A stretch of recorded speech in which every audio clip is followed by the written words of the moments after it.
So, good morning, students. Welcome to Learners Academy.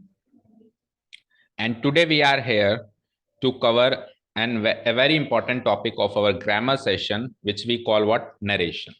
ठीक है, या फिर दूसरे शब्दों में आप इसको कहते हो डायरेक्ट इनडायरेक्ट स्पीच। यस और नो कहते हो? दूसरे शब्दों में क्या कहते हैं हम इसको? Direct indirect speech, right? यही कहते हैं।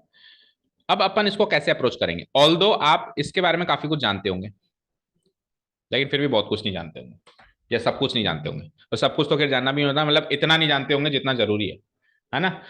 ठीक है, तो उसी के कारण क्या होता है कि 100 में से 90 सेंटेंस सोल्व हो जाते हैं, वो 10 नहीं हो पाते। और वो 10 क्या है, एग्जाम में 1 या 2 नंबर कटवाते हैं।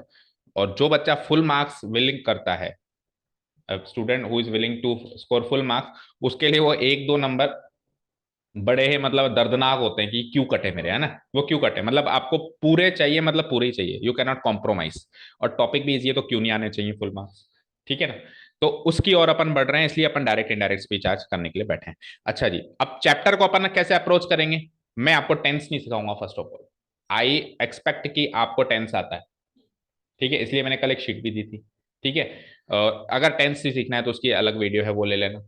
इधर अपन नरेशन की बात कर रहे हैं, तो नरेशन हालांकि छोटी मोटी बातें डिस्कस होती रहेंगी, है ना भाई? देखो, ये परफेक्ट पास्ट परफेक्ट टेंस हो गया तो ये ऐसे चेंज हो गया, बट वो पास्ट परफेक्ट टेंस क्या है डिटेल में नहीं जाएंगे अपन अभी, ठीक है? अच्छा, कैसे अप्रोच करेंगे? पहले मैं बेस लेवल से स्टार्ट करूंगा, एक क्लास या कल की आधी क्लास, फिर बची हुई मतलब कितना भी कर लो बेटा, 3 से 4 क्लास लगेगी अगर फुल सीखना है तो। हाँ, क्योंकि क्योंकि क्या है, पहले मैं बेस लेवल से स्टार्ट करूंगा और फिर मैं टाइप ऑफ सेंटेंसेस में जाऊंगा, जो अपन ने पहले पहले किया था। टाइप ऑफ सेंटेंस होते हैं declarative sentence, interrogative sentence, all that, ठीक है? एक काम करो नितिशा, इसको चार्ज पे लगा दो। ये चेयर ले लो, ये चेयर ले लो, फोन इसको वहां पे रख लो, ये वाला चार्जर हटा दो और ये वाला चार्जर लगा दो, स्विच ऑन कर दो, दैट्स इट। ठीक है, ऐसे ही रखे रहने दो भाई। हाँ, हटा दो उसको, खोल के नीचे रख दो। तो बच्चों, कुछ देर के लिए वीडियो बंद हो गया, आई एम सॉरी, क्योंकि फोन हो गया पूरा खत्म। This is the third class since morning. Okay, इसको तो लगा दो, और अभी थोड़ी देर में ऑन हो जाएगा ना, फिर वीडियो चालू कर देंगे। हाल फिलहाल के लिए बंद है, वैसे होती तो अच्छा रहता चालू। Okay fine. हाँ, ऐसे चालू नहीं होता बेटा, वो आईफोन है, अपने आप पकड़ेगा, छोड़ दो। कुछ भी नहीं आता इसमें, अब वो ऑटोमेटिक इतनी बैटरी हो जाएगी ना उसमें कि वो चालू हो सकता है, तभी वो चालू होगा, मतलब 5% 6% के बाद ही वो ऑन होता है। ओके, चलो हम बात कर रहे थे डायरेक्ट। तो पहले अपन क्या करेंगे, इस चैप्टर को बेस लेवल से सीखेंगे और फिर अपन आएंगे टाइप ऑफ सेंटेंसेस में। जैसे अपन ने सीखा था स्टार्टिंग में, ग्रामर की इंट्रोडक्टरी क्लास ली थी, तो अपन ने सीखा था डेक्लेरेटिव सेंटेंस होते हैं, इंटरोगेटिव सेंटेंस होते हैं, एक्सक्लामेटरी सेंटेंस होते हैं, इंपेरेटिव सेंटेंस होते हैं। तो अलग अलग टाइप ऑफ सेंटेंस में अपन नरेशन कैसे चेंज करते हैं उसकी बात बाद में करेंगे। टाइप ऑफ सेंटेंस में बाद में जाएंगे, पहले अपन बात करेंगे, ठीक है ना? तो सबसे पहले मैं बात करूंगा बेटा, टेल मी वन थिंग। अभी मैंने एक वर्ड टर्म लिखा था, direct speech and indirect, direct indirect speech लिखा था। तो आप क्या समझते हो डायरेक्ट स्पीच और इनडायरेक्ट स्पीच है? आप क्या समझते हो क्या होता है direct speech? Yes, and someone will sell to someone some other one sells, है ना?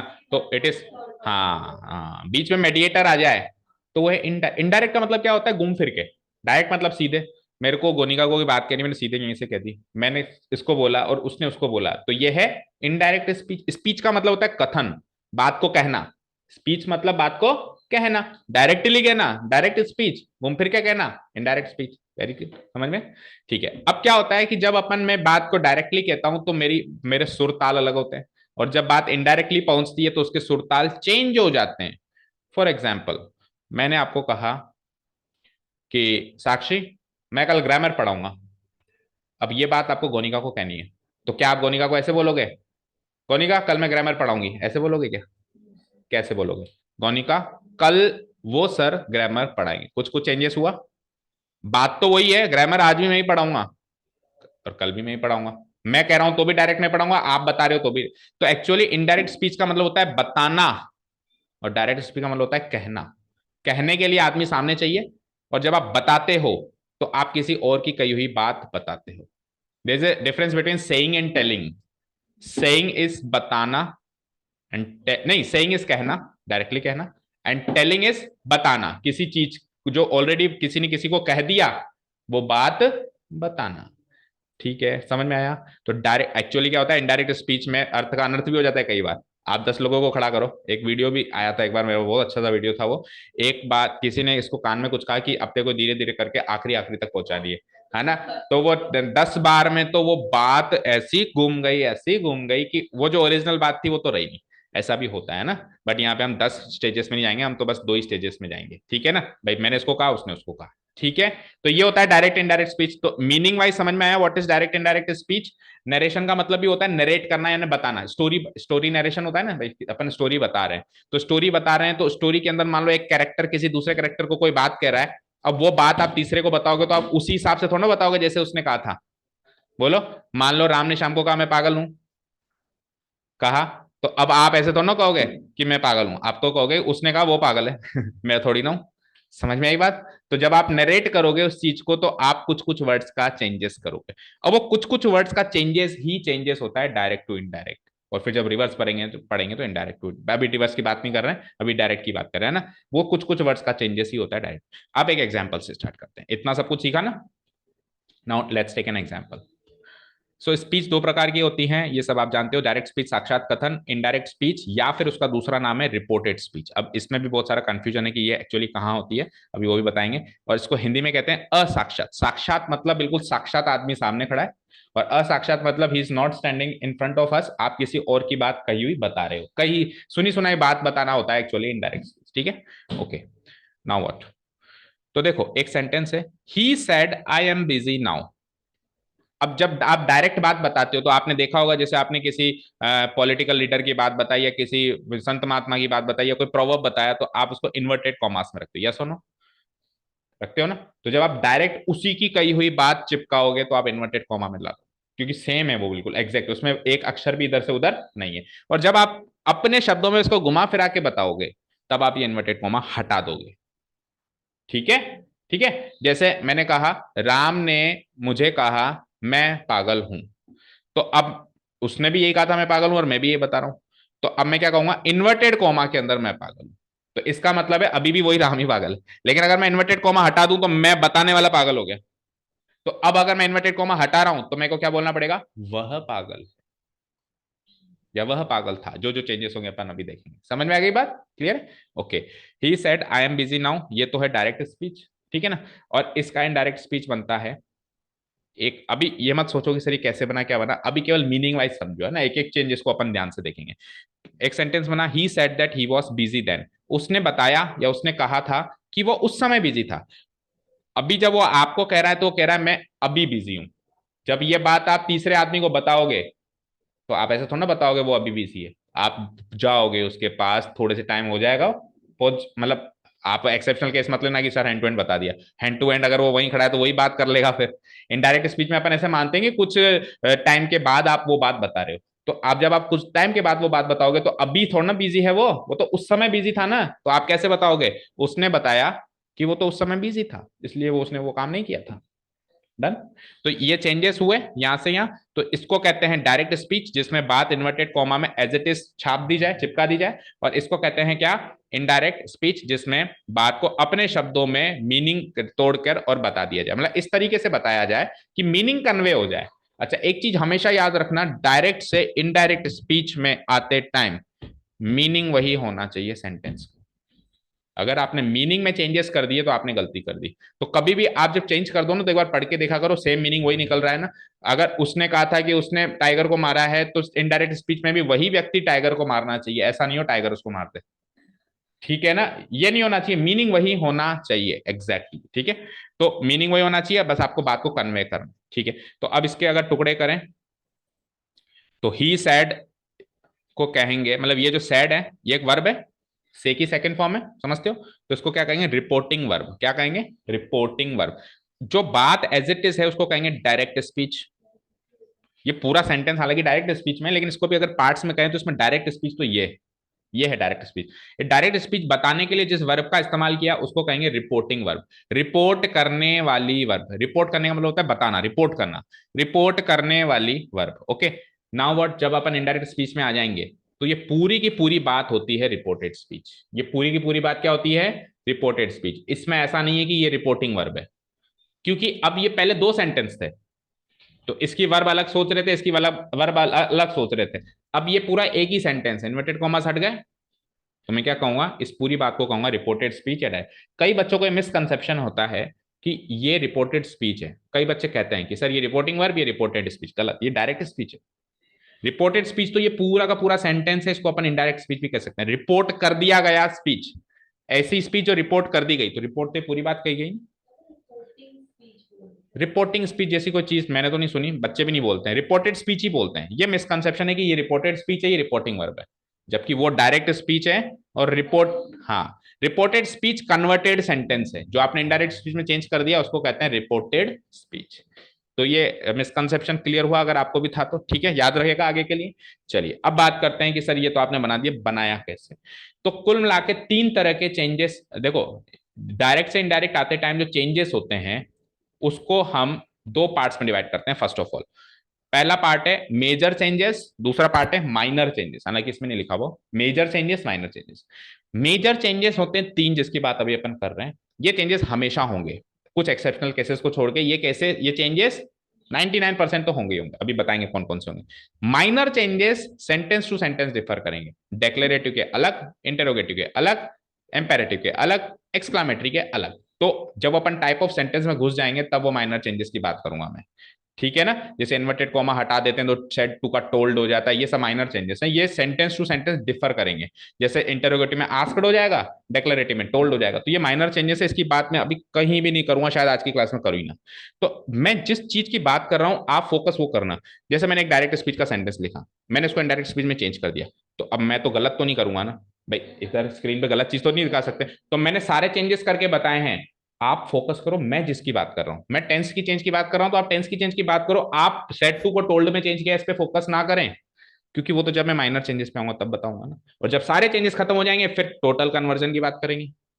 तो स्टेजेस में सीखना जरूरी है, ठीक है। तो अभी मैं मेजर चेंजेस की बात कर रहा हूं, तो you will not focus on minor changes की इन्वर्टेड कॉमा कहां गया, सेट टू का टोल्ड क्या हुआ। तो वो तीन मेजर चेंजेस कौन कौन से हैं? Change of pronoun, change of tense and change of adverb.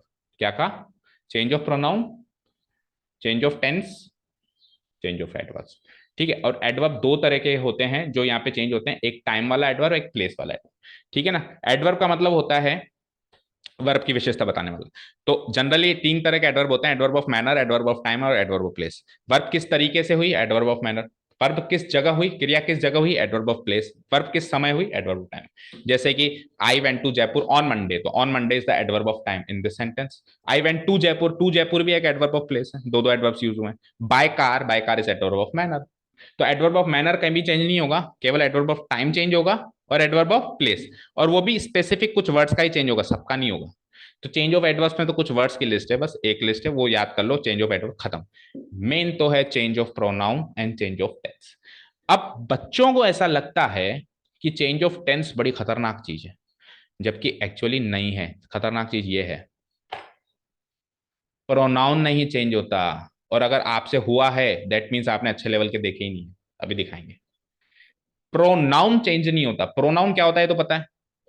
Pronoun हमने लास्ट क्लास में कवर किया, एक ऐसा शब्द जो नाउन की जगह यूज हो, जैसे ही, शी, इट। नाम ना लेके मैंने वह, ये, वो, उसने, इसने, ऐसे वर्ड यूज करते हैं, इसको कहते हैं सर्वनाम यानी कि pronoun. In the place of noun. Pro मतलब होता है फोर, प्रो का मतलब होता है FOR, फॉर नाउन, मतलब नाउन के लिए जो है, ठीक है। तो प्रोनाउन कैसे चेंज होता है ये सीखेंगे आज अपन सबसे पहले आज की क्लास में। Is this thing clear? तो चालू करूं। पहला major change, change of pronoun, फिर आएंगे change of tense, change of adverb. तो 5 मिनट का बस एक लिस्ट है, उसमें भी आधे वर्ड्स ऐसे हैं जो आप जानते हो, आधे वर्ड्स बस थोड़े से आपको रट्टाफिकेशन करने हैं, दैट्स इट, है ना। मेजर के बाद फिर टाइप ऑफ सेंटेंस में आएंगे, माइनर माइनर माइनर, ठीक है। चलो first of all let's go to change of pronouns. अब प्रोनाउंस कौन से चेंज होते हैं? कौन से चेंज होते हैं? पर्सनल प्रोनाउंस चेंज होते हैं। कौन से चेंज होते हैं? अब जैसे अपन ने लास्ट टाइम रिलेटिव प्रोनाउन पढ़े थे, वो नहीं चेंज होंगे, या और जैसे मान लो इंटरोगेटिव प्रोनाउन है, वो नहीं चेंज होंगे। कौन से चेंज होंगे? पर्सनल, जो कि गिनती में होते हैं 27। कितने होते हैं? 27। This is the list. अब प्रोनाउन कौन से चेंज होंगे? एक्चुअली देखो ये है ना, यहां तक आते आते एक्सपेक्टेड होता है कि इन प्रोनाउन की नॉलेज है, बट मुझे बताया नहीं है, तो मतलब पूरी नहीं है, इतने डिटेल्ड में नहीं है ना। तो इसलिए प्रोनाउन चैप्टर पहले अच्छे से आना चाहिए, मतलब एटलीस्ट इन प्रोनाउन की नॉलेज होनी चाहिए, पर्सनल प्रोनाउन की नॉलेज होनी चाहिए। पर्सनल प्रोनाउन मतलब on the basis of which person we are talking about, एक प्रोनाउन डिसाइड कर दिया जाए, इसलिए उसको पर्सन से पर्सनल, इसमें पर्सनल का मतलब वो नहीं है कि पर्सनल मतलब मेरा निजी, मेरा ये किसी को नहीं दूंगा, वो वाला पर्सनल नहीं है यहाँ पे। पर्सनल मतलब रिलेटेड टू पर्सन, कौन से पर्सन से बात हो रही है। तो जैसे ही अपन कोई बात कहते हैं तो वहां पे कहने वाला, सुनने वाला है, जिसके बारे में कही जाती है, इनको तीन पर्सन में डिवाइड कर दिया गया है। कितने पर्सन में? तीन। First person, second person, third person. First person is very easy, बोलने वाला या कहने वाला या लिखने वाला। सेकंड पर्सन जिसको बोला जा रहा है या जिसको कहा जा रहा है या जिसको लिखा जा रहा है, रिटन लैंग्वेज में भी स्पीच चलती, जरूरी नहीं है ओरली चले, तो लिखने वाला हो जाएगा फर्स्ट, और जिसको लिखा गया, जैसे मैंने खत लिखा, जिसको लिखा गया वो सेकंड पर्सन। और उस कॉन्वर्सेशन में जिस तीसरे पर्सन की बात हुई, या बहुत सारे जितने भी तीसरे पर्सन की बात हुई, वो सारे क्या हो जाएंगे? थर्ड पर्सन हो जाएंगे, जिसके बारे में बात हुई। जो बोले फर्स्ट, जिसको बोले सेकंड, जिसके बारे में बोले थर्ड। इसके अलावा तो कुछ होगा ही नहीं, सोच के देखो, सब कुछ इसमें समा गया ना, बोलने वाला, कहने वाला, जिसके बारे में कहा जाए। ठीक है, चलिए अब सुनिए, जब भी अपन नाउन के लिए प्रोनाउन डिसाइड करते हैं ना, तो ऐसे ही थोड़ा डिसाइड हो जाता है, दो बातें वहां पे डिपेंड करती है, ये पर्सन के अलावा दो बातें। ठीक है, एक बात होती है नंबर, जिसको अपन कहते हैं वचन, एक वचन या बहुवचन। एक होता है जेंडर, जिसको अपन कहते हैं लिंग, पुल्लिंग या स्त्रीलिंग। ये दो बातें डिसाइड करती है। जैसे मेरे को राम के लिए एक प्रोनाउन चाहिए तो अलग होगा, मेरे को सीता के लिए एक प्रोनाउन चाहिए तो अलग होगा, मेरे को राम एंड सीता के लिए प्रोनाउन चाहिए तो तीसरा अलग होगा। तो किस किस पे डिसाइड हुआ? Number and gender, number and gender. अब पर्सन वाइज अपने को देखना है एक एक करके। तो पहले मैं चल रहा हूं फर्स्ट पर्सन पे। किस पे चल रहा हूं? फर्स्ट पर्सन का मतलब क्या बताया था मैंने? बोलने वाला। तो फर्स्ट पर्सन में 8 प्रोनाउन दिए गए हैं, जो कि अच्छा, एक बार के लिए ये subjective, objective, possessive, adjective, possessive pronoun होते क्या क्या हैं, ज्यादा डिटेल में नहीं बात करेंगे, बस ये होते हैं, क्योंकि अभी अपन नरेशन पढ़ रहे हैं ना, प्रोनाउन नहीं पढ़ रहे हैं ना। ठीक है, तो इसको अभी ज्यादा फोकस नहीं करेंगे, जहां जहां जरूरत होगी मैं बता दूंगा। आप तो ऐसे मानो इसकी 4 फॉर्म्स हैं। ये क्या है? इसकी 4 फॉर्म्स हैं। अब जैसे जैसे फिर सेंटेंस में आते जाएंगे तो फिर मैं उधर ही थोड़ा थोड़ा बताता जाऊंगा कि देखो ये सब्जेक्टिव फॉर्म है, ये काम कर दी है, ये ऑब्जेक्टिव फॉर्म है, ये, क्योंकि अपन अभी प्रोनाउन नहीं पढ़ रहे है ना। ठीक है, तो फर्स्ट पर्सन के अंदर 8 प्रकार के प्रोनाउन हैं, जिसमें से एक और दो, दो रोज में ये डिवाइडेड हैं। याद कर, ध्यान से सुनना। पहली रो इज फॉर, मैंने क्या कहा? Number and gender. मैंने क्या कहा? Number and gender. अच्छा, इंग्लिश में नंबर एंड जेंडर की बात करूं तो इंग्लिश में नंबर दो होते हैं, सिंगुलर, प्लूरल। और इंग्लिश में जेंडर वैसे तो 4 होते हैं, बट यहां पे 3 से काम चल जाएगा। मैस्कुलिन जेंडर, जिसको मेल कहते हैं अपन, फेमिनिन जेंडर, जिसको फीमेल कहते हैं, और एक होता है न्यूटर जेंडर, नहीं, हाँ, न्यूटर जेंडर। न्यूटर जेंडर जिसमें सारी निर्जीव वस्तुएं आएंगी, यानी कि जीते जाते इंसान के अलावा जो भी चीज बच गई वो सब न्यूटर जेंडर में। हालांकि एक कॉमन जेंडर भी होता है जिसमें डिसाइड नहीं कर सकते, like doctor. Doctor can be male और फीमेल, उसको कॉमन जेंडर कहते हैं। लेकिन उसके हिसाब से फिर अगर आपको किसी में ही लगाऊं या शी लगाऊं तो फिर आप लगा ही नहीं सकते, आपको पता होना ही चाहिए। मतलब कॉमन जेंडर इस वाले टॉपिक का पार्ट एंड पार्सल नहीं, क्योंकि आपको पता ही नहीं है तो आप ही लगाओगे या शी लगाओगे, तो आप कुछ दूसरा सेंटेंस पूछ के आप इंक्वायर करोगे कि ही है कि शी है। ठीक है ना, तो कॉमन जेंडर को इसमें नहीं ले रहे हैं, मैस्कुलिन, फेमिनिन और न्यूटर जेंडर। अब सुनो, फर्स्ट पर्सन क्या कहता है कि मैं जेंडर के हिसाब से डिस्क्रिमिनेशन करता ही नहीं, भेदभाव करता ही नहीं। तो जेंडर मैस्कुलिन हो, फेमिनिन हो, न्यूटर हो, मुझे कोई फर्क ही नहीं पड़ता। हाँ, लेकिन मैं नंबर के बेसिस पे डिस्क्रिमिनेशन करता हूं। So first row is for singular and second row is for plural. Is this thing clear to you? यानी कि सिंगुलर बोलने वाला अगर सिंगुलर आदमी है तो उस नाम के लिए आप जो प्रोनाउन यूज करोगे वो 4 तरह के यूज हो सकते हैं, depending on their forms. I, me, my, mine. जैसे मैं अपने आप को आई कह के संबोधित करूंगा, करूंगा नहीं करूंगा, सब्जेक्टिव फॉर्म में। मैं अपने आप को मुझे कह के संबोधित करूंगा, मी। मैं अपने आप को मेरा, जैसे ये मेरा पेन, मेरा कह के संबोधित करूंगा, माय। और ये पेन मेरा है, वो दो, माई माइन का हिंदी मीनिंग सेम निकल के आता है, बस वो ये होता है कि माई के आगे पेन लगता है और माइन के आगे पेन नहीं लगता है। मैंने शायद लास्ट टाइम बताया था, दिस पेन इज माइन या दिस इज माई पेन। माई के आगे, क्योंकि माई एडजेक्टिव है, देखो ऊपर पढ़ो, पॉजेसिव एडजेक्टिव, तो उसके आगे नाउन लगता है, उसके आगे नाउन नहीं लगता है ना। हालांकि कुल मिला के हिंदी मीनिंग मेरा ही निकल के आता है। तो मैं अपने आप को आई, मी, माई, माइन के ही संबोधित करा सकता हूँ ना, बोलने वाला जो कराएगा। और अगर मैं बोलने वाले दो हूं, जैसे मैं और मेरे साथ में सुधाकर सर है, तो हम क्या कहेंगे? हम। जैसे हम कोचिंग की बात करेंगे तो हम क्या कहेंगे? हम बच्चों को अच्छे से पढ़ाएंगे, हम, है ना। मैं समझ लूंगा मैं, क्योंकि हम दो हो गए, अब बात करने वाले हो गए दो। अब हम, हमें, हमारा, ऐसे वर्ड्स आ जाएंगे, मैं, मुझे, मेरा की जगह, तो नीचे वाली सीरीज आ जाएगी वी, अस, अवर या अवर्स।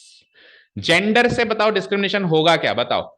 अभी अगर मैं मेल हूं तो भी मैं अपने आप को मैं कहूंगा, अगर मैं फीमेल होता तो मैं अपने आप को क्या कुछ और कहता? मैं ही कहता ना।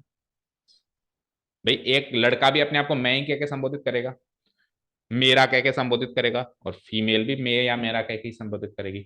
तो फर्स्ट पर्सन में जेंडर डिस्क्रिमिनेशन नहीं है, तो केवल नंबर डिस्क्रिमिनेशन है। तो I me my mine a singular and we us. अभी ये चेंज ऑफ प्रोनाउन सीखने के लिए इनकी नॉलेज होनी जरूरी है, क्योंकि मैं अब आपको डायरेक्ट कहूंगा कि बेटा इस वाली सीरीज का ये वाला प्रोनाउन यूज कर, आपको पता ही नहीं कहा है, ठीक है ना। इसीलिए चेंज ऑफ प्रोनाउन सबसे खतरनाक होता है मेजर चेंजेस में। चेंज ऑफ टेंस से भी ज्यादा खतरनाक होता है, क्योंकि टेंस तो रटे रटाए होते हैं, ये टेंस इसमें, ये टेंस इसमें, हेल्पिंग वर्ब रटे रटाई होती है सबको, तो बहुत आसानी से वो चेंज हो जाता है, ठीक है ना, गलती इसमें होती है। चलो सेकंड पर्सन बहुत ही अच्छा संत स्वभाव का आदमी है, वो किसी भी फॉर्म का डिस्क्रिमिनेशन नहीं करता, ना तो जेंडर ना नंबर। वो एक ही सीरीज चलाता है, you you your yours. For example अगर मैं आपको कुछ बात कह रहा हूं तो मैं आपको आप कह के संबोधित करूंगा, ठीक है। अब वो हिंदी में हमारे वो भी बहुत सारे होते हैं, जैसे आप तुम तू, लेकिन इंग्लिश में तो यू ही कहूंगा, कहूंगा। और अगर आप मेल होते तो आपको यू ही कहता ना, कुछ और कहता क्या। अगर आप एक हो तो मैं आपको यू कहूंगा, अगर आप चार होते तो भी यू ही कहूंगा, यूज थोड़ा ना कहूंगा, एस थोड़ा ना लगा दूंगा प्लूरल करके। तो ना तो नंबर के हिसाब से डिस्क्रिमिनेशन हुआ, ना जेंडर के हिसाब से। सेकंड पर्सन ऑलवेज एक ही सीरीज चलाता है, you you your yours. Third person दोनों का डिस्क्रिमिनेशन करता है। थर्ड पर्सन क्या कहता है, दोनों का डिस्क्रिमिनेशन कहता है। वो कहता है कि मेरी जो तीन रोज है ना ऊपर की, ये तीन रोज हैं सिंगुलर, सिंगुलर के हिसाब से। किसके हिसाब से, सिंगुलर। अब सिंगुलर में मेल, फीमेल और न्यूटर, और न्यूटर, न्यूटर मतलब निर्जीव वस्तुएं। या मैंने आपको बताया था कि इंग्लिश ग्रामर के हिसाब से निर्जीव वो है, जीते जाते हैं इंसान के अलावा सब निर्जीव मानता है वो, एनिमल्स को भी इट वाली कैटेगरी में डालते हैं, न्यूटर में ही डालता है, ओके। और जो आखिरी कैटेगरी है वो अकेली प्लूरल की है, सबकी प्लूरल, यानी मेल की प्लूरल भी यही, फीमेल की प्लूरल भी यही, और न्यूटर की प्लूरल भी यही होगी, ठीक है। तो हो गया दोनों के हिसाब से डिस्क्रिमिनेशन। तो जो मेल के हिसाब से सिंगुलर सीरीज चलेगी वो चलेगी ही हिम हिज हिज। जो फीमेल के हिसाब से सिंगुलर सीरीज चलेगी वो चलेगी शी हर हर हर्स। और न्यूटर के हिसाब से केवल तीन ही फॉर्म बनती है, इट इट इट्स, और चौथी फॉर्म तभी 28 की जगह 27 ही रह जाते हैं, है ना। जैसे 4 into 7 28 होते हैं, लेकिन ये एक कट जाता है तो 27 ही रह जाते हैं। और प्लूरल फॉर्म में कौन सी चलेगी, तीनों की प्लूरल, चाहे से आप ही का प्लूरल करो तो भी दे बनेगा, चाहे से आप शी का प्लूरल करो तो भी दे बनेगा, चाहे से आप इट का प्लूरल करो तो भी दे बनेगा, चाहे से आप हिम का प्लूरल करो तो भी देम, हर का प्लूरल भी देम, एंड इट का प्लूरल भी, तीनों की प्लूरल फॉर्म है ये, समझ गए। और इसका तो इसमें इन दोनों का प्लूरल ये होगा, ठीक है। क्या, दे देम देयर देयर्स। तो बेटा जितनी जल्दी हो सके, मैं नहीं कह रहा हूं अभी याद करो या अभी 10 मिनट में सुनाओ, आपके ऊपर डिपेंड करता है, जितनी जल्दी ये टेबल माइंड में छपी छपाई है उतनी जल्दी आप प्रोनाउन चेंज कर पाओगे अपने माइंड में। थोड़ा ना उधर टेबल बनाने बैठोगे एक प्रोनाउन चेंज करने के लिए, तो छपी छपाई माइंड में होनी चाहिए, ठीक है। I me my mine, we us our ours, second person पे आते हैं, you you your yours, third person पे आते हैं, चार सीरीज है। सबसे पहले masculine singular, he him his his, feminine singular, she her her hers, neuter singular, it it its cross, और सबका plural they them their theirs. Is this thing clear to you. चलें आगे। अच्छा जी, अब एक छोटी सी एक्सरसाइज करते हैं। Nitisha you will tell me कि मेरे पास एक नाउन है, उस नाउन के लिए मुझे एक प्रोनाउन सेलेक्ट करना है। तो ऑब्वियसली इनमें से 27 में से एक सेलेक्ट होगा, ये तो मुझे पता है। आप कहोगे सर नाउन की डिस्क्रिप्शन दो, मेल है फीमेल है, तब मैं सेलेक्ट करके बताऊंगी, ठीक है ना। अच्छा अभी चार फॉर्म्स के बारे में नहीं बात कर रहा हूं, है ना। तो आप सीरीज सेलेक्ट करके बता देना सर ये सीरीज, ये सीरीज या ये सीरीज। ये चार फॉर्म्स के बारे में बता दूं कि फिर उस ज्यादा कंफ्यूजन हो जाएगा। तो एक बार सीरीज वाइज चलते हैं, है ना। आप तो पूरी सीरीज बता दें सर इस रो में से कोई आएगा, अब उसमें से कौन सा आएगा वो तो फिर चार फॉर्म पता होनी चाहिए, है ना। तो उसके बारे में अभी नहीं कह रहा हूं मैं, ठीक है। तो आप सीरीज सेलेक्ट करके तो बता दोगे। तो मैं आपको डिस्क्रिप्शन दे रहा हूं बेटा, जो मेरा नाउन है, जिस व्यक्ति के बारे वस्तु के बारे में बात कर रहा हूं, वो थर्ड पर्सन से रिलेट करता है, पहली चीज। साथ में वो फीमेल है, साथ में वो प्लूरल है। टेल मी कौन सी सीरीज यूज करोगे इन 7 सीरीज में से, लास्ट वाली, दे देम देयर देयर। देखो सबसे पहले छटनी करो, थर्ड पर्सन, तो इन दोनों का कोई काम नहीं है, थर्ड पर्सन तो यही है ना। अब थर्ड पर्सन में क्या कहा था, फीमेल, तो फीमेल तो हालांकि ये है, लेकिन इस फीमेल का प्लूरल कर दिया, तो सबका प्लूरल क्या था, नीचे। ये तीन तो सिंगुलर थी ना। हाँ अगर मैं प्लूरल की जगह सिंगुलर कर दूं तो कौन सी सीरीज आ जाएगी बोलो, शी हर हर हर्स। इन चारों में से कौन सा यूज होगा इस पे फोकस मत करो, अभी सीरीज डिसाइड करो। समझ आया। साक्षी आपके लिए क्वेश्चन, लेट्स से नाउन के लिए वही प्रोनाउन सेलेक्ट करना है, और नाउन का डिस्क्रिप्शन है it belongs to the second person. It belongs to the second person and it is a male gender वाला noun and it is singular in number. वचन में वो एक वचन है.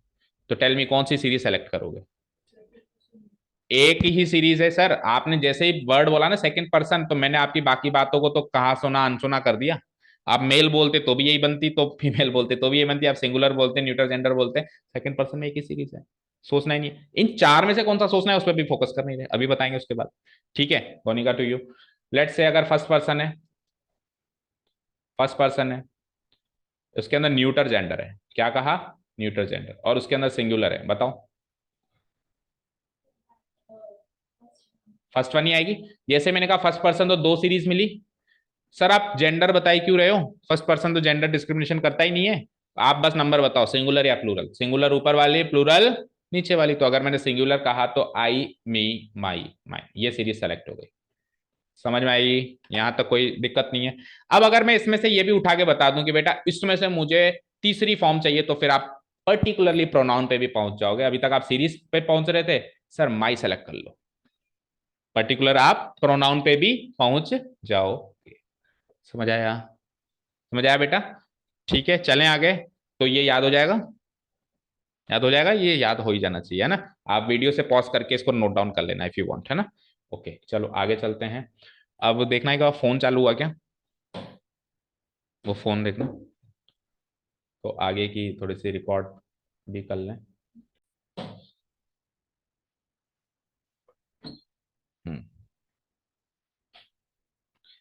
सो up to here we have done change of pronoun में अपन ने प्रोनाउन की सीरीज सीख चुके हैं, राइट. अब चेंज कैसे करना है, ये तो पिक किया है. अब चेंज कैसे करना है, यानी कि डायरेक्ट स्पीच में अगर कोई हर लिखा हुआ है तो वो इन 27 में से किस में चेंज होगा या चेंज नहीं होगा?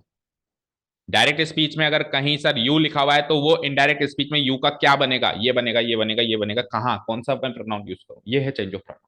इनमें से जो है वो कुछ और में चेंज हो जाएगा. ये अपने को सीखना है, राइट. तो सीखने के 3 रूल्स है, जिसका एक्रोनिम है सन, SON, सन. सन मतलब सब्जेक्ट, ओ मतलब ऑब्जेक्ट, एन मतलब नो चेंज. अगर आपके डायरेक्ट स्पीच में, ध्यान से सुनना, मैं डायरेक्ट स्पीच क्या होता है बता चुका हूं आपको. इन्वर्टेड कॉमा के बीच के अंदर की चीज होती है सारी डायरेक्ट स्पीच. ऐसी ऐसी की ऐसी चिपकाई हुई बात क्या होती है? Direct speech. उसके अंदर कोई ऐसा प्रोनाउन है जो फर्स्ट पर्सन से रिलेट करता है, तो वो सब्जेक्ट के अकॉर्डिंग चेंज होगा. रिपोर्टिंग वर्ब के, अब रिपोर्टिंग वर्ब का है, इसके पीछे जो रिपोर्टिंग वर्ब लगी हुई थी, ही सेड, यानी कि इसके अंदर का प्रोनाउन इस वर्ब से चेंज होगा. रिपोर्टिंग वर्ब के सब्जेक्ट के अनुसार. जैसे रिपोर्टिंग वर्ब का सब्जेक्ट कौन है? ही. तो अगर फर्स्ट पर्सन है तो ही के अकॉर्डिंग चेंज होगा. चेंज कैसे होगा भी बताऊंगा. अगर सेकंड पर्सन है, इसके अंदर जो है वो क्या है? सेकंड पर्सन है. तो मान लो ही सेड टू राम लिखा हुआ है, मान लो. तो राम तो है ऑब्जेक्ट और ही है सब्जेक्ट. तो अगर यहाँ पे सेकंड पर्सन है तो वो ही के अकॉर्डिंग चेंज नहीं होगा, वो किसके अकॉर्डिंग चेंज होगा? राम के अकॉर्डिंग चेंज होगा. और लेट से अगर यहाँ पे कोई थर्ड पर्सन है तो उसको नो चेंज, चेंज ही नहीं करना, ना ही के अकॉर्डिंग, ना राम के अकॉर्डिंग, ना सब्जेक्ट के अकॉर्डिंग, ना ऑब्जेक्ट के अकॉर्डिंग. याद हुआ? रिपोर्ट डायरेक्ट स्पीच के अंदर जो फर्स्ट पर्सन प्रोनाउन है उनमें से कोई है, 8 में से कोई है, तो उसको चेंज करो रिपोर्टिंग वर्ब का सब्जेक्ट देखकर.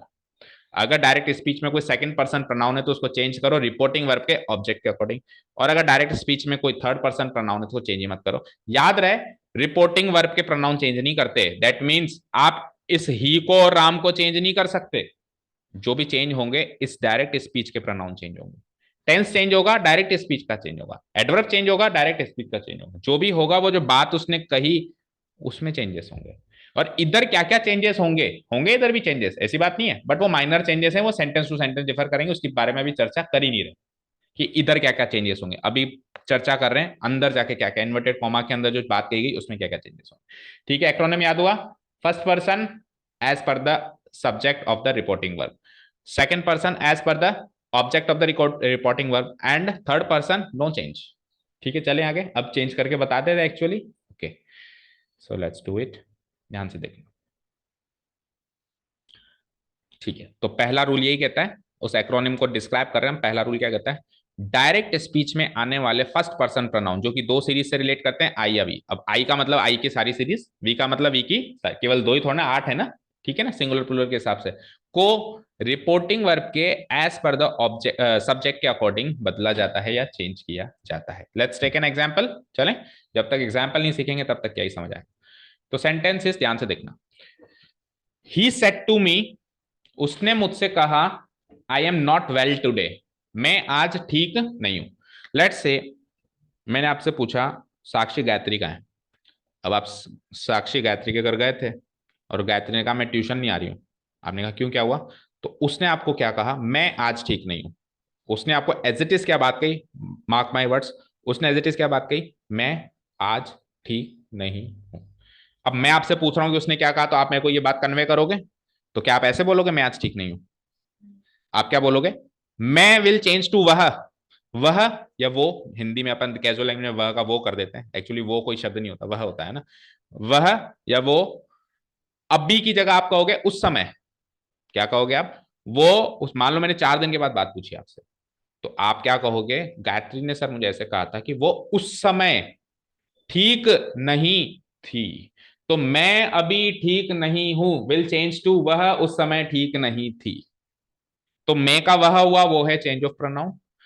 अभी का उस समय हुआ वो है चेंज ऑफ टेंस, नहीं change of adverb, sorry, change of adverb. और है का थी हो गया, that is change of tense. है का थी हो गया, वो आपकी काल बदल दिया आपने, वर्तमान को भूतकाल में चेंज कर दिया। समझ गए? तो अभी अपन बाकी दो चेंजेस की बात नहीं कर रहे हैं कि इस समय उस समय कैसे चेंज हुआ या है का थी कैसे चेंज हुआ, टेंस की बात नहीं कर रहे हैं, एडवर्ब की बात नहीं कर रहे हैं। अभी अपन किसकी बात कर रहे हैं? मैं वह कैसे बना। मैं प्रोनाउन की बात कर रहा हूं, only the change of pronoun we are talking about, कि मैं कैसे चेंज होगा। यानी कि आप देखो यहाँ पे डार्क मार्क भी किया हुआ है आई। अब आई कौन सा पर्सन है? पहले पर्सन पहचानो, first person. First person reporting verb के किसके अकॉर्डिंग चलेगा? सब्जेक्ट है। रिपोर्टिंग वर्ब का सब्जेक्ट भी दिख रहा है, रिपोर्टिंग वर्ब का ऑब्जेक्ट भी दिख रहा है। रिपोर्टिंग वर्ब है सेट टू, ये रिपोर्टिंग वर्ब है, इसका सब्जेक्ट ये, इसका ऑब्जेक्ट ये। कभी भी सब्जेक्ट ऑब्जेक्ट पहचानना हो तो सिंपल सा रूल है, वर्ब के लेफ्ट साइड में सब्जेक्ट, वर्ब के राइट साइड में ऑब्जेक्ट। सिंपल सा रूल है कि subject plus verb plus object का स्ट्रक्चर होता है। ठीक है, तो ही के अकॉर्डिंग ये चेंज होगा। मैंने कहा क्या कहा? ही के अकॉर्डिंग ये चेंज होगा। मैंने ये नहीं कहा कि ही उठा के चिपका दो। मैंने ये नहीं कहा कहीं भी कि आई को उठा के आप ही लगा दो, हालांकि कभी ही आ भी सकता है लेकिन हमेशा आएगा ऐसा नहीं कहा मैंने। अब ही के अकॉर्डिंग चेंज करो। क्या कहा मैंने? आप ही के अकॉर्डिंग चेंज करो। अब कैसे सर मैं ही के अकॉर्डिंग चेंज करूं? तो इसके लिए फिर आप एक बार वापस टेबल पे चलो। देखो अभी आप कहा हो? आई पे। आपको चेंज किसके अकॉर्डिंग करना है? ही पे। तो अब प्रोनाउन तो कुछ भी हो जाए थर्ड पर्सन का ही आएगा। क्या कहा मैंने? क्योंकि वहां पे ही थर्ड पर्सन है, अंदर फर्स्ट पर्सन है, वो तो चेंज होगा। सर चेंज पर्सन कौन से में जाएगा पहले तो ये बताओ। तो बाहर जो पर्सन रखा हुआ है पर्सन तो वही रहेगा। बाहर जो पर्सन रखा हुआ है पर्सन तो वही रहेगा। बाहर ही रखा हुआ है तो पर्सन तो इन इसमें से ही आएगा। अब इसमें से कौन सा आएगा? तो जो पोजीशन वहां आई की है वही पोजीशन इस उस आई की पोजीशन वाला प्रोनाउन पिक करना पड़ेगा। क्या कहा मैंने? आई की पोजीशन वाला प्रोनाउन पिक करना पड़ेगा। आई सिंगुलर है तो इसमें से सिंगुलर सीरीज कौन सी है?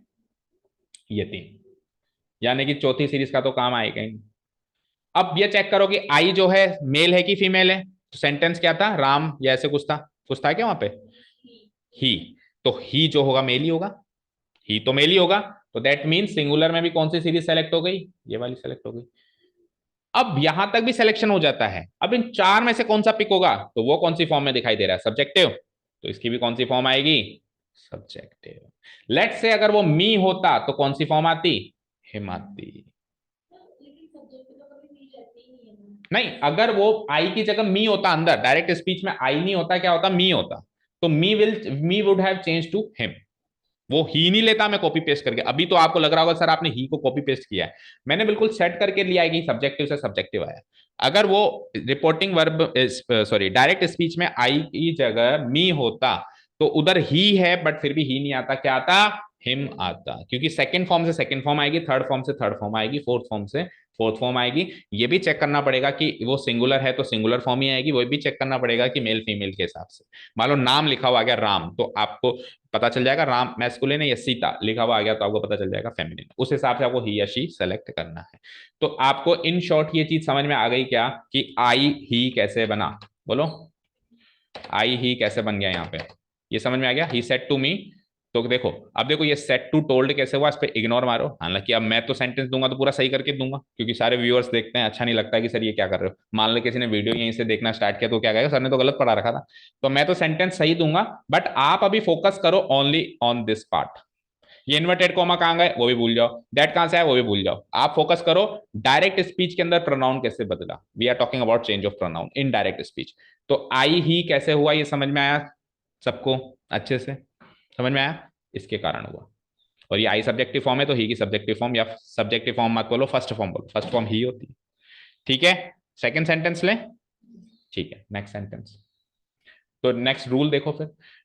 अच्छा एक बार ये बताओ, चलो सेकंड इस वाले ग्रुप का भी एक एग्जांपल और। अब देखो ही सेड, अभी ही सेड का तो क्या हुआ मैं लिख देता हूं, बाकी आप इग्नोर करो, ही सेड दैट भी आ जाएगा। ठीक है, आप फोकस करो वी कैसे चेंज होगा।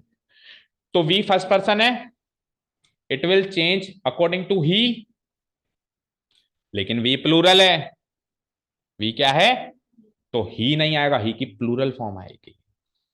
क्या होती है कि plural form, he she it, तीनों की प्लूरल फॉर्म क्या थी, तो मैंने कहा था ना वो टेबल याद होनी चाहिए। दे, और आगे जो भी आएगा मैं लिखता ही नहीं हूं, क्योंकि मैं लिखूंगा तो आपका फोकस जाएगा कि सर ये कैसे हुआ।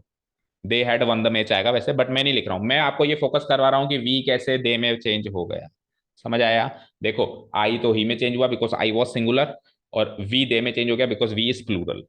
दोनों ही के अकॉर्डिंग ही चेंज हुए हैं, लेकिन ही की सिंगुलर फॉर्म आई है, ही की प्लूरल फॉर्म आई है, क्योंकि अंदर प्लूरल है। जैसी पोजीशन इसकी है उसी पोजीशन का प्रोनाउन है, ये प्लूरल है तो प्लूरल ही चाहिए, ये सिंगुलर है तो सिंगुलर ही चाहिए। आप you cannot change the position, आप बस ही की सीरीज का प्रोनाउन लेंगे, लेकिन आप पोजीशन वही लेंगे। Is this thing clear to you, बताओ सबको समझ आया। ओके, चलते हैं आप सेकेंड ग्रुप पे। तो ये वी का दे हो जाएगा, और आगे के अभी इधर उधर की चीजों को इग्नोर करो। ठीक है, नेक्स्ट रूल।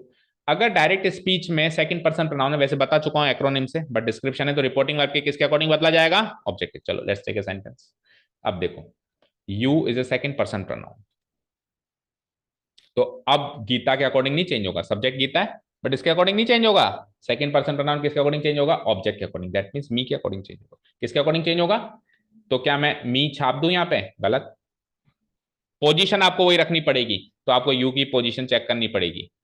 तो यू यहाँ पे फर्स्ट फॉर्म वाला यू है। अच्छा आप कहोगे सर यू तो फर्स्ट फॉर्म में भी यू रहता है, सेकंड फॉर्म में भी यू रहता है, आपको कैसे पता चला ये फर्स्ट फॉर्म वाला है, बेटा वर्ब से लेफ्ट साइड में सब्जेक्ट आता है।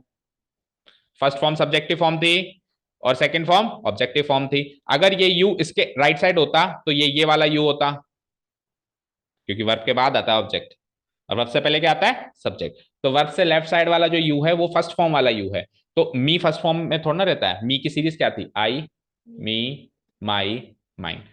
तो मी तो बेटा सेकंड फॉर्म है, आप पोजीशन थोड़ा चेंज कर सकते हो, यू की फर्स्ट फॉर्म में है तो आपको मी की फर्स्ट फॉर्म रखनी है, क्या आ जाएगा, आई। समझ आया। तो यू कैसे आई में चेंज हुआ, समझ आ गया ना अभी। तो sentence will be Gita told me that I was wrong. अच्छा आर रॉन्ग का वाज रॉन्ग कैसे हुआ, अगेन एंड अगेन, जिसको समझ आ रहा है अच्छी बात है, बट आप फोकस केवल इस पे करो, प्रोनाउन कैसे चेंज हो रहा है, वन बाय वन बिल्कुल बेसिक से सीखेंगे, है ना। ठीक है, चलो नेक्स्ट, इसको भी चेंज करो। He said you are a good for nothing fellow, चलो ट्राई करो, try, I will give you 1 minute. Okay, तो he said you are a good for nothing fellow। अब you is a second person, you is a second person, it will change according to what, नहीं it will change according to what, as per the rule, ऊपर पढ़ो। Object के according, कौन कह रहा है subject, तो आपने सब्जेक्ट के अकॉर्डिंग बदला सबने। ठीक है, it will change as per the object. अब ऑब्जेक्ट तो है ही नहीं, ऑब्जेक्ट तो है ही नहीं, कहाँ है, ही इस रिपोर्टिंग वर्ब का सब्जेक्ट क्या है, he, where is the object, object is missing. Yes very good. देखो जब जब देखो किसी भी वर्ब का सब्जेक्ट कभी मिसिंग नहीं होगा, हाँ ऑब्जेक्ट जरूर मिसिंग हो सकता है, क्योंकि सकर्मक अकर्मक क्रियाएं होती है, सकर्तामक या अकर्तामक क्रियाएं नहीं होती, कर्ता तो रहेगा ही रहेगा, कर्म मिसिंग हो सकता है, ऑब्जेक्ट मिसिंग हो सकता है। तो ही तो आएगा ही आएगा, यानी फर्स्ट पर्सन में तो प्रॉब्लम ही नहीं है सर, फर्स्ट सब्जेक्ट के अकॉर्डिंग चेंज कर देंगे। प्रॉब्लम कहाँ आएगी, सेकंड पर्सन में। अब इधर सेकंड पर्सन के साथ में सर आपने ऑब्जेक्ट दे रखा था, लेकिन इधर सेकंड पर्सन के साथ में ऑब्जेक्ट है ही नहीं, किसके अकॉर्डिंग चेंज करूं, सब्जेक्ट के अकॉर्डिंग तो चेंज होगा ही नहीं। तो अगर आप कहोगे, अगर किसी ने आपको कहा कि यार वो कह रहा था, तो किसको कह रहा था, आपको ही तो कह रहा था। तो जब मिसिंग हो तो आप अपने आप को ऑब्जेक्ट बना लोगे, दैट मीन्स आप अंडरस्टूड मान लोगे, यहाँ पे ही सेड टू मी, तो उसने मुझे कहा। अब मेरे को ऐसे बोलने की जरूरत नहीं, उसने मुझे कहा, मैं ऐसे भी कह सकता हूं उसने कहा, तो ऑब्वियसली मुझे कहा होगा, अंडरस्टूड है ना। उसने कहा का मतलब क्या है, उसने मुझे ही कहा। तो जब ऑब्जेक्ट मिसिंग हो और जबरदस्ती बनाना पड़ रहा है, नहीं बनाना पड़ रहा है तो छोड़ दो, लेकिन अगर जबरदस्ती बनाना पड़ रहा है तो आप मी को ऑब्जेक्ट बना लोगे, क्या, किसको बना लोगे, मी को ऑब्जेक्ट बना लोगे एज पर द मीनिंग। ठीक है, क्या है आगे, you are a good for nothing fellow, आप किसी काम के इंसान नहीं हो। तो यू किसके अकॉर्डिंग चेंज होने वाला है, मी के अकॉर्डिंग चेंज होने वाला है, और मी के अकॉर्डिंग क्या बन जाएगा, आई बन जाएगा। अब मी के अकॉर्डिंग आई कैसे बनेगा वो तो समझ में आ गया। मी का मी नहीं रहेगा, सब्जेक्टिव फॉर्म चाहिए ना, तो मी की सब्जेक्टिव फॉर्म क्या होती है, आई। तो you will change to I, ये सेंटेंस हो जाएगा, you will change to I. Again आप यू आई कैसे चेंज हुआ ये लिखो, और जब आपने इधर मी मान के किया है इसको, तो फिर आप मी भी इधर लिखोगे। हाँ बोलो। देख मैंने क्या, मेरे मेरी बात सुनो, इग्नोर, जस्ट इग्नोर इट, है ना। आप सोचो ही मत, स्टेज में चलने दो, स्टेजेस में चलने दो, है ना। आप इग्नोर करो कि सेट का माइनर चेंजेस की बात ही नहीं कर रहे हैं ना अपन। ठीक है, अगर टोल्ड नहीं आएगा तो फिर मी भी नहीं आएगा, ये सारी बातें अपन डिस्कस करेंगे, ये सारी बातें अपन डिस्कस करेंगे। अगर आप मी लिख रहे हो तो टोल्ड लिखना ही पड़ेगा, और नहीं लिखोगे तो फिर टोल्ड भी नहीं आएगा, फिर सेट आएगा।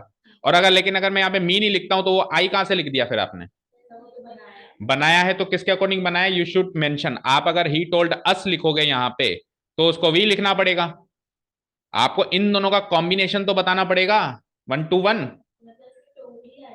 यस, टोल्ड ही आएगा, क्योंकि आपको ऑब्जेक्ट बनाना ही पड़ रहा है, जबरदस्ती है, क्योंकि अंदर यू बैठा है। अब आप जो बना रहे हो उसके अकॉर्डिंग यू को चेंज कर रहे हो, अस लिख रहे हो तो वी, मी लिख रहे हो तो आई, बाय डिफॉल्ट वो मी और आई का कॉम्बिनेशन चले, ऐसे ही करना है। तो अंदर यू नहीं होगा, बुक का सेंटेंस ऐसा पढ़ो जिसमें अंदर यू हो, उसमें उसको इधर चेंज करना ही पड़ेगा। अगर यू नहीं हो, केवल आई हो, तो फिर ऑब्जेक्ट बनाने की जरूरत ही नहीं है, जरूरत ही नहीं है, तो फिर सेट का चलो ना करते भी घुस गए उसमें। माइनर चेंजेस के बारे में नहीं सोचना, यू कैसे आई में चेंज हुआ ये समझ गए, ओके। लेट्स प्रोसीड फर्दर, क्योंकि फिर जो जो चीज मैं सिखाना चाहता हूं वो नहीं सीख पाओगे अब, है ना। ओके, थर्ड पर्सन में कोई दिक्कत ही नहीं। अच्छा, थर्ड पर्सन एक चीज बताना भूल गया मैं, जितने भी नाम आ जाए ना, नेम यानी नाउन आ जाए, खुद नाउन उठ के आ जाए, जैसे राम श्याम मोहन, है ना, ये सारे भी थर्ड पर्सन होते हैं, है ना। ये सारे भी क्या माने जाते हैं, जितने भी नाउन है, मतलब प्रोनाउन की जगह इस एग्जैक्टली नाम लिखा हुआ है, नाउन लिखा हुआ है, थर्ड पर्सन है। ठीक है, तो प्रोनाउन अगर थर्ड पर्सन का है हमारे स्पीच के अंदर, तो वो किसके अकॉर्डिंग चेंज होगा, उसको चेंज ही नहीं किया जाएगा, उसको चेंज ही नहीं किया जाएगा। For example, he said to me she third person pronoun है, तो ना तो ये सब्जेक्ट के अकॉर्डिंग चेंज होगा, ना ये ऑब्जेक्ट के अकॉर्डिंग चेंज होगा, शी का शी ही रहेगा, वेरी इजी, शी का शी ही रहेगा, थर्ड पर्सन नो चेंज। यानी नीचे के जो 28 प्रोनाउन है, नीचे के सॉरी जो प्रोनाउन 28 नहीं जितने भी हैं, वो बाकी लोग उसमें आ सकते हैं, लेकिन ये उनमें नहीं जा सकता। ये अगर है अंदर है ये, तो ये वैसा का वैसा ही रहेगा। ठीक है, सो it will be like she told me that, she का शी, इस पे फोकस करो कि शी का शी। मैंने जानबूझ के इसको अंडरलाइन एंड बोल्ड कर रखा है ताकि आपका ध्यान इधर केंद्रित हो, जो अभी अपन सीख रहे हैं। बाकी सेंटेंस बना तो रहे हैं, लेकिन आप इग्नोर करो बाकी चीज को। ठीक है, एक सेंटेंस और ले लो, लाइक, अच्छा नहीं है, चलो समझ गए, ठीक है ना, समझ गए ना। ही आ जाए तो भी ही का ही कर देना, शी आ जाए तो भी शी का शी कर देना, दे आ जाए तो भी दे का दे कर देना, राम आ जाए तो भी राम का राम, राम का ही भी मत करना। सुनो, no change means no change, रत्ती पर भी चेंज नहीं होगा, राम का ही भी नहीं करना है आपको, राम का राम ही रखना है। राम थर्ड पर्सन है, कोई नाम आ जाए वो भी थर्ड पर्सन है, तो थर्ड पर्सन नो चेंज मतलब नो चेंज। Okay, next. ठीक है, अब ये सेंटेंस है, इसका आप इनडायरेक्ट स्पीच बनाने की सोचो, जैसा भी आपको आता है। ऐसा मत सोचना सर ये तो आपने कुछ ज्यादा ही लेवल का दे दिया, जैसा भी आता है। He said to me, let's go for a walk. अच्छा, मीनिंग सबका समझ में आ रहा है। Assuming that you all are in English medium schools में, मीनिंग नहीं बता रहा हूँ। वैसे जब मैं हिंदी मीडियम स्टूडेंट्स को ये टॉपिक पढ़ाता हूँ तो मैं उनको मीनिंग भी बताता हूँ, बेटा इसका मतलब है, उसने मुझे कहा चलो वॉक पे चलते हैं। तो इन केस किसी चीज का मीनिंग ना समझ में आए तो आप बेशक पूछ लेना, है ना। He told me to go for a walk, okay. Any other sentence. देखो आपने जो बनाया, देखो, हाँ, देखो बेटा क्या होता है कि कई बार क्या होता है, अपने को बाय रूल्स अपन कोई चीज कर रहे हैं ना, बाय रूल्स तो अपन कोई चीज कर रहे हैं, बट उससे सिमिलर सेंटेंस भी अपन बोल सकते हैं कि जो सेम मीनिंग को कन्वे कर रहा हो, है ना। तो जब अपन स्पोकन लैंग्वेज में वो अलाउड होता है, रिटन लैंग्वेज में स्पेशली 10th बोर्ड तक या 12th स्कूलिंग एजुकेशन तक आपको एज पर द रूल्स, मतलब रूल्स ही चलना पड़ता है ना। तो आपने कहा वो करेक्ट है भाई, उसने मुझे वॉक पे चलने के लिए कहा, आपने इनडायरेक्टली कह दिया, बात तो बता दी, कन्वे तो कर दी मुझे, but as per the rules वो कन्वे नहीं हुई, है ना। तो आपको पता है लेट्स का मतलब क्या होता है, लेट्स का मतलब क्या होता है, लेट अस, कौन सा प्रोनाउन है? कौन सा प्रोनाउन है? प्रोनाउन है, छुपा हुआ है। कौन सा प्रोनाउन है? First person pronoun. Change it according to the subject. करो एक बार चेंज सब्जेक्ट के according. That we let we go for ever. Okay, मतलब आपने अस की जगह बस वी लगा दिया। बट लेकिन एक चीज बताओ, अस तो ऑब्जेक्टिव फॉर्म है। अस तो ऑब्जेक्टिव फॉर्म है, याद करो, वी अस। तो फिर अगर आप ही लगा रहे हो तो ही तो सब्जेक्टिव फॉर्म लगा रहे हो। ठीक है, तो एक गलती तो वो, अब इसको सुधारोगे तो आप हिम लिखोगे, फिर क्या लिखोगे? हिम। नहीं, लेकिन आप मी के अकॉर्डिंग चेंज कर रहे हो ना, तो फिर मी की ऑब्जेक्टिव फॉर्म मी होती है, तो मतलब आप ऐसे कहना चाह रहे हो लेट मी गो। अच्छा, यही कहा आपने, ठीक है। लेट वी तो आएगा नहीं ना बेटा। देखो वी किसके अकॉर्डिंग लिख रहे हो आप? वी किसके अकॉर्डिंग लिख रहे हो? अस तो ऑब्जेक्टिव फॉर्म है, देखो आप तो बस अस को वी में चेंज कर रहे हो। चेंज तो ये मी के अकॉर्डिंग होगा ना। ऑब्जेक्टिव फॉर्म है तो चेंज किसके अकॉर्डिंग होगा? मी के अकॉर्डिंग होगा। देखो मेरी बात सुनो, मेरी बात सुनो। Okay okay okay okay, let us first person, तो आप किसके अकॉर्डिंग चेंज कर रहे हो? ही के अकॉर्डिंग। ठीक है, चलो शुरू से स्टार्ट करते हैं। ही से चेंज कर रहे हो। अब ही की जगह आप क्या लिखना चाह रहे हो? वी। तो नहीं, साक्षी इसकी बात कर रहा हूं, साक्षी साक्षी आप क्या लिखना चाह रहे हो? वी। वी क्यों लिखना चाह रहे हो? क्योंकि अस से वी बना, लेकिन अस ऑब्जेक्टिव फॉर्म है, तो वी की भी ऑब्जेक्टिव फॉर्म आनी चाहिए। तो फिर अगर जो आप कहना चाह रहे हो तो उसमें वी नहीं आएगा, क्या आएगा? दैम आएगा। वी की ऑब्जेक्टिव फॉर्म क्या होती है? We them their theirs. देखो वी अस अवर, तभी वो टेबल माइंड में छपी छपाई होनी चाहिए, है ना? सुनो तो सही। और ये तो फर्स्ट पर्सन में प्लूरल फॉर्म, और ये थर्ड पर्सन में प्लूरल फॉर्म क्या है? They them their theirs. ठीक है, तो अगर आप उस हिसाब से चल रहे हो तो आप अस को किस में चेंज कर दोगे? देम में चेंज करोगे, दे में नहीं चेंज करोगे। ठीक है, यहां तक क्लियर है? लेकिन ये भी गलत है, because it follows a special rule. It follows a special rule. Now let's take a look about at the rule. देखो मेरी बात सुनो। Let's go for a walk का मतलब क्या होता है? चलो वॉक पर चलते हैं। तो किसी ने कहा चलो वॉक पे चलते हैं, चलो ट्यूशन चलते हैं, तो क्या वो अकेला जा रहा है या आप भी जा रहे हो साथ के साथ? चलो का मतलब तो ये होता है कि चलो।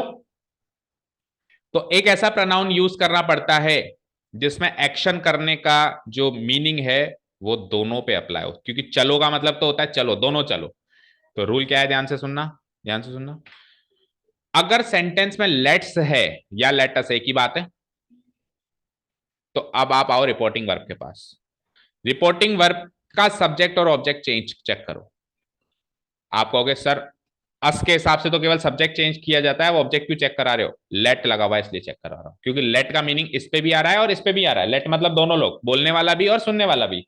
तो लेट लिखा है तो दोनों को चेक करो। अब दोनों को चेक करके क्या लगाऊं? तो ध्यान से सुनना, ध्यान से। दोनों में से कोई एक भी अगर फर्स्ट पर्सन है तो वी, दोनों में से कोई एक भी सेकंड पर्सन है तो यू, दोनों ही थर्ड पर्सन है तो दे। यानी कि तीन ही ऑप्शन है, we you they, we you they. दोनों में से फर्स्ट कोई भी एक भी फर्स्ट पर्सन है तो वी, दोनों में से कोई एक भी सेकंड पर्सन है तो यू। अब आप कहोगे सर एक फर्स्ट और एक सेकंड है, तो फिर पहली प्रायोरिटी वी, फिर पहली प्रायोरिटी वी, दोनों ही थर्ड पर्सन है इनकेस, तब क्या आएगा? दे। और एक और चीज, let will change to a modal called should, so it will basically be change to we should, you should और they should. We should, you should और दे शुड। ठीक है, तो सेंटेंस देखना, रूल देख लो पहले। यदि प्रिपोर्टिंग वर्ब में आने वाले सब्जेक्ट या ऑब्जेक्ट अथवा दोनों, मतलब दोनों में से एटलीस्ट बोला है ना, तो दोनों हो जाए तो एटलीस्ट की क्राइटेरिया तो फुलफिल हो गई। सब्जेक्ट ऑब्जेक्ट या दोनों के स्थान पर अगर फर्स्ट पर्सन प्रोनाउन हो तो लेट्स को चेंज कर देते हैं अपन किसमें? We should. तो अब बनाओ sentence. He told me that we should go for a walk, let's will be change to what? We should go. उसने मुझे कहा चलो वॉक पे चलते हैं, मैं थर्ड पर्सन को बताऊंगा, उसने मुझे कहा कि हमें उस समय वॉक पे जाना चाहिए। उसने अपनी इंटेंशन शो करी कि चलो वॉक पे चलते हैं, तो आप थर्ड पर्सन को कैसे बताओगे उसकी इंटेंशन क्या थी कि हमें उस समय वॉक पे जाना चाहिए था या जाना चाहिए? ठीक है, समझ आया? ओके। अब प्रोनाउन चेंज कर रहा हूं, सेंटेंस यही रख रहा हूं। प्रोनाउन चेंज कर रहा हूं मतलब रिपोर्टिंग वर्ब के प्रोनाउन चेंज कर रहा हूं, अंदर तो लेट्स ही रहेगा। बनाना देखें, या बनाओ क्या, केवल ये बता दो कि अब की बार लेट्स किस में आएगा, जल्दी से बोलो, अब की बार लेट्स किस में जाएगा? सेकंड पर्सन, क्या मतलब चेंज क्या होगा, वी शुड की जगह क्या आएगा, you should. Very good.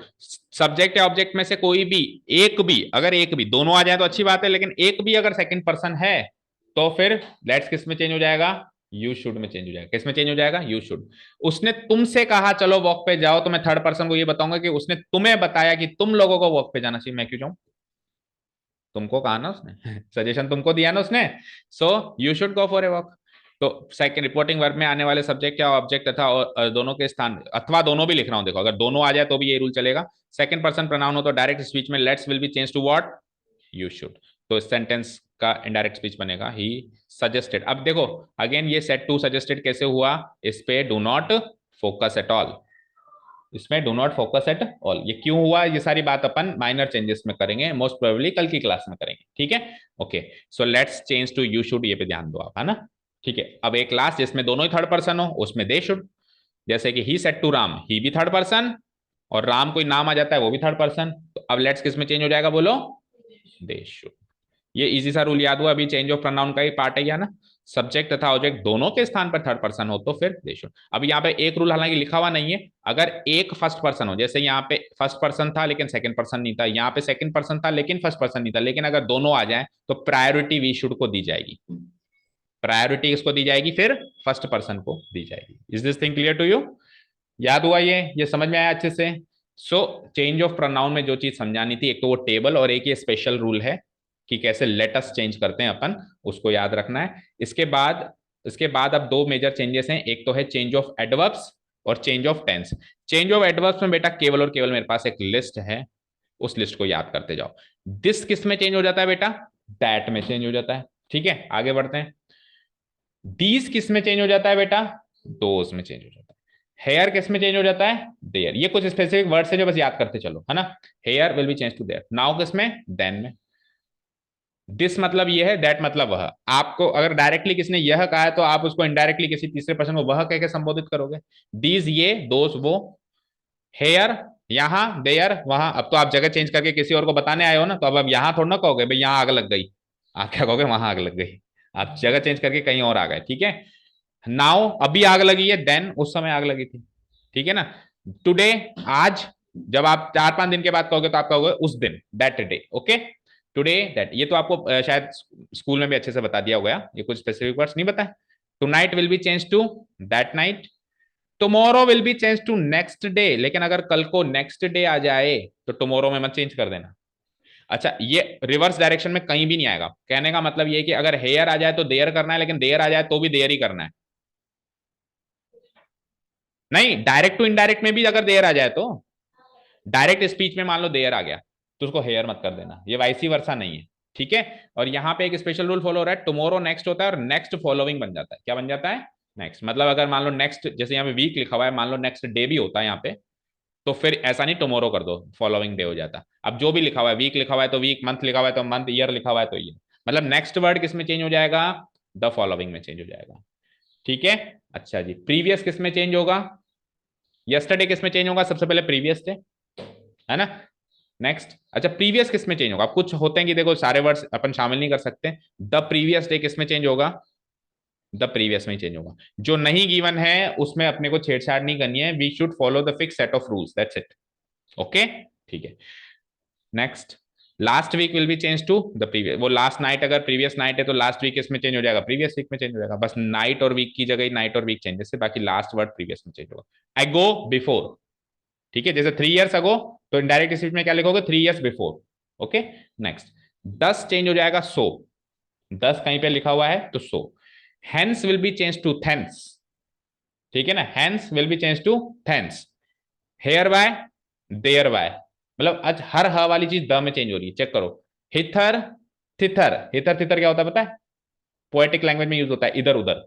Here there तो होता है यहां वहां, हिथर थिथर होता है इधर उधर, ठीक है। तो ये चेंज ऑफ एडवर्ब्स में आपको लिस्ट याद है तो दैट्स इट। एक मेजर चेंज तो यही खत्म, एक प्रोनाउन अपन ने कर ही लिया, हाँ। जहां पर भी ये वर्ड्स आ जाए हमेशा चेंज। मेजर चेंजेस वो चेंजेस हैं जो किसी की नहीं सुनते, और अगर सुनते हैं तो एक्सेप्शनल केसेस, जब सेंटेंस आएगा बताएंगे, वो पर्टिकुलर सेंटेंस की बात है। बाकी major changes will apply to each and every situation. Minor changes का क्या होगा उसकी बात फिर अपन बाद में करेंगे, ठीक है। अब एक लास्ट मेजर चेंज बचता है, change of tense, change of pronoun cover, change of adverb cover, change of tense. अपन सेंटेंस वाइज कल करेंगे, बट टॉपिक वाइज मैं आज दूंगा ताकि आपके लिए एक होमवर्क बन जाए। तो चेंज ऑफ टेंस में इंट्रोड्यूस कर रहा हूं, आपको ये होमवर्क में कल याद करके आना है, और कल आते ही मैं चेंज ऑफ टेंस के सेंटेंस कराना आपसे शुरू कर दूंगा। तो कल आपके लिए दो होमवर्क है, अगर आपने वो टेंस वाली शीट याद नहीं करी तो वो याद करना, और अभी जो मैं चेंज ऑफ टेंस के रूल्स बता रहा हूं वो याद करना। ओके, चलो देखो, change of tense, the third and the final major change. फिर माइनर चेंज शुरू हो जाएंगे, उसके साथ साथ ही प्रैक्टिस शुरू हो जाएगी, मतलब कल से तो प्रैक्टिस शुरू हो जाएगी, है ना। अच्छा, इसके सेंटेंस भी है, सॉरी देखो भाई, इसके सेंटेंस भी देख लो। दिस को किस में चेंज करना है, दैट में। अब ऐसे मत सोचना सर ये दैट और ये दैट अलग अलग आ गया, ऐसे नहीं सोचना। ये दैट तो किसी और तरीके से आया, ये दिस जो है वो दैट इसकी वजह से आया। डायरेक्ट स्पीच में दैट दिस था इसलिए दैट, दैट दैट दो बार हो सकता है। इस दैट का मतलब है की, इस दैट का मतलब है की, इस दैट का मतलब है वह, इस दैट का मतलब है वह। उसने मुझे कहा कि वह एक किताब है, तो दैट का मतलब की भी हो सकता है, वह भी हो सकता है, ये दोनों दैट आएंगे, ऐसे नहीं कि दैट दैट मिला के एक ही दैट कॉमन लगा दो। नाउ का किस में चेंज होगा, देन में। केवल एडवर्ब पे फोकस करो अभी। हाँ, हेयर किस में चेंज होगा बताओ, याद हुआ कुछ तो, देयर में। अच्छा जी, टुडे किस में चेंज हुआ था, today will be change to that, yes very good. और बस दैट्स इट। आ जाओ चेंज ऑफ टेंस। तो चेंज ऑफ टेंस में आप एक काम करो, मैं लिस्ट खोल देता हूं, आप वीडियो पॉज करके ये चेंज ऑफ टेंस याद करके आ जाना, कल सेंटेंस हम कल कराएंगे, ठीक है। क्या हो गया,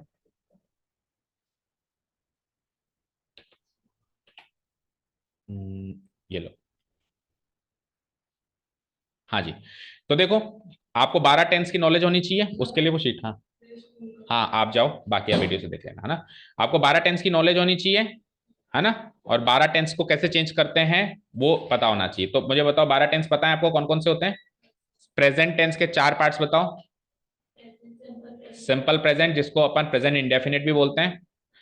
नेक्स्ट बोलो, present continuous, present perfect, and what, present perfect continuous. अच्छा, टेंस और टाइम में क्या डिफरेंस होता है, what is the difference between time and tense, present perfect continuous. देखो, अगर कोई सेंटेंस, अगर कोई घटना पास्ट टेंस में घटित हुई है, तो वो तो है उसका टाइम, कब घटित हुई, टाइम। उसको कौन से टेंस में लिखना है वो है उसका टेंस, मतलब tense is a set of rules. Tense क्या है, एक सेट ऑफ रूल्स है। कई बार ऐसा होगा कि पास्ट की घटना को फ्यूचर टेंस में बताएंगे, फ्यूचर टेंस के हेल्पिंग वर्ब्स लेके बताएंगे। कई बार ऐसा भी होगा फ्यूचर के पास। तो ऐसा कोई जरूरी नहीं है कि टाइम अगर पास्ट है तो टेंस भी पास्ट है, ऐसा जरूरी नहीं है। तो टाइम एंड टेंस जनरली साथ में चलते हैं, but tense set of rules माना जाता है। टेंस का मतलब क्या होता है, सेट ऑफ रूल्स। टेंस को टाइम से मत मान लेना, कई लोग बिल्कुल वन टू वन चलते हैं, पास्ट मतलब पास्ट टेंस, प्रेजेंट मतलब प्रेजेंट टेंस, फ्यूचर मतलब फ्यूचर। एक्चुअली 12 टेंस के सेट ऑफ रूल्स और उनके यूजेस पता होने चाहिए कि ये टेंस किस किस सिचुएशन में काम आता है, ये टेंस किस किस सिचुएशन में काम आता है। कोई टेंस होगा जो फ्यूचर का होगा, लेकिन वो पास्ट घटना को बताने के भी काम आएगा, उसका यूज है। तो सबके 12 टेंस के यूजेस पता होने चाहिए। ओके, चलिए अभी अपन चेंज ऑफ टेंस की बात कर रहे थे। प्रेजेंट टेंस को चेंज करना सबसे आसान है चेंज ऑफ टेंस में। बस आप क्या कर दो, प्रेजेंट की जगह पास्ट, प्रेजेंट की जगह पास्ट, प्रेजेंट की जगह पास्ट, एंड प्रेजेंट की जगह पास्ट। याद हुआ, बोलो। तो मैं लिख दूं फटाफट फटाफट, बोलो। सिंपल प्रेजेंट किस में चेंज होगा, सिंपल पास्ट, सिंपल पास्ट, बस प्रेजेंट को पास्ट कर दो। प्रेजेंट कंटिन्यूअस किस में चेंज होगा, past continuous. And present perfect will be change to past perfect tense, and present perfect continuous will be change to what, sorry past perfect continuous, past perfect continuous. Sir present को तो change करना बता दिया, what about past, यानी कि direct speech में अगर past tense आ रहा है, जैसे कि सिंपल पास्ट, अगला वही पास्ट कंटिन्यूअस, उससे अगला पास्ट परफेक्ट, और लास्ट में पास्ट परफेक्ट कंटिन्यूअस। तो सर प्रेजेंट को तो पास्ट में चेंज कर दिया, पास्ट को क्या फ्यूचर में लेके जाओगे ना। तो देखो, ये चेंज होते हैं अल्टरनेट तरीके से, ये इसमें चेंज होगा और ये इसमें चेंज होगा, और नीचे के दो नो चेंज। ठीक है, तो सिंपल पास्ट किस में चेंज हो जाएगा बताओ, पास्ट परफेक्ट। वैसे लिस्ट में सब कुछ लिखा हुआ है, लेकिन ऐसे करने से याद हो जाता है ना। पास्ट कंटिन्यूअस किस में चेंज हो जाएगा, पास्ट परफेक्ट कंटिन्यूअस, और जैसा कि मैंने कहा इसमें नो चेंज, तो ये पास्ट परफेक्ट का पास्ट परफेक्ट और ये पास्ट परफेक्ट कंटिन्यूअस का पास्ट परफेक्ट कंटिन्यूअस। ठीक है, अब आपने एक चीज नोटिस करी हो तो देखिए जरा, तीन टेंस हैं जो पास्ट परफेक्ट में चेंज होते हैं, तीन टेंस है और पास्ट परफेक्ट कंटिन्यूअस में चेंज होते हैं। प्रेजेंट परफेक्ट भी पास्ट परफेक्ट में जाता है, ठीक है, सिंपल पास्ट भी पास्ट परफेक्ट में जाता है और खुद पास्ट परफेक्ट भी पास्ट परफेक्ट में जाता है। यानी इनडायरेक्ट स्पीच में पास्ट परफेक्ट हो तो कैसे पता लगाओगे पहले क्या था? As per the meaning, as per the meaning, यानी आपको टेंस का यूजेस पता होने चाहिए कि कौन सा टेंस किस सिचुएशन में यूज होता है। यूनिवर्सल ट्रूथ है तो कहां जाएगा, एक्शन इस तरीके से हो रहा है तो कहां जाएगा। तो इसीलिए केवल हेल्पिंग वर्ब को याद करने से काम नहीं चलता, यूजेस पता होने चाहिए टेंसेस के, है ना। ठीक है, चलिए, तो रिवर्स की तो खैर अपन अभी बात कर ही नहीं रहे, अभी तो सीधे याद कर रहे हैं, बात करते हैं फ्यूचर की। तो फ्यूचर इज वेरी इजी, केवल मॉडल चेंज कर दो, फ्यूचर में यूज होने वाले will would shall should can could, और एक मॉडल और है देख लो, सेट ऑफ रूल्स देख लो। हाँ, देखो, will be change to would, shall should can could may might, और मस्ट को आप तीन तरीके से लिख सकते हो, मस्ट, हैड टू या वुड हैव टू, तीनों ही चलेगा, है ना। मस्ट मॉडल को आप, यानी एक तरीके से फ्यूचर टेंस तो एक तरीके से चेंज ऑफ मॉडल्स है, बस चेंज ऑफ मॉडल्स कर दो, एक्चुअली फ्यूचर टेंस का काम चेंज करने का काम हो गया। क्योंकि फ्यूचर टेंस जितने भी यूज होते हैं सब में मॉडल्स की मदद से यूज होते हैं, वो without models future tense use होता ही नहीं है, कोई भी ले लो, फ्यूचर सिंपल फ्यूचर ले लो या फ्यूचर कंटिन्यूस ले लो या फ्यूचर परफेक्ट या फ्यूचर परफेक्ट कंटिन्यूस। तो अपन टेंस के फॉर्म में नहीं याद रखेंगे, अपन कैसे याद रखेंगे, फ्यूचर टेंस में चेंज ऑफ मॉडल अप्लाई कर लो बस। ठीक है, will would shall should can could may might, और ये देख लिया आपने, simple present simple past, present continuous past continuous, present perfect past perfect. इसके नीचे इनकी हेल्पिंग वर्ब या उनका स्ट्रक्चर कह लो वो भी लिखा हुआ है, स्ट्रक्चर भी लिखा हुआ है कि इसका स्ट्रक्चर क्या होता है, इसका स्ट्रक्चर क्या होता है ना। वैसे टेंस के स्ट्रक्चर आपको याद है तो इसकी जरूरत नहीं पड़ेगी, आप बस नाम भी याद रख लो चलेगा। Simple past past perfect, past continuous past perfect continuous, past perfect no change and past perfect continuous भी नो चेंज, और ये मॉडल से। तो tell me, change of tense तक आप रिवाइज करके आओगे तो कल में अगर आते ही चेंज ऑफ प्रोनाउन और चेंज ऑफ टेंस के आपको 10 सेंटेंस दो तो आप सॉल्व कर पाओगे? ट्राई करेंगे, माइनर चेंज को इग्नोर करके, मतलब एक तरीके से मेजर चेंज तो सारी करवा दी मैंने, है ना। मेजर चेंज सारे हो गए ना, बताओ। चेंज ऑफ प्रोनाउन हो गया, चेंज ऑफ एडवर्ब हो गया, चेंज ऑफ टेंस की मैंने लिस्ट दे दी एटलीस्ट, हाँ इसकी प्रैक्टिस नहीं कराई, तो कल आते ही आपको सेंटेंस देंगे उसमें प्रैक्टिस भी हो जाएगी।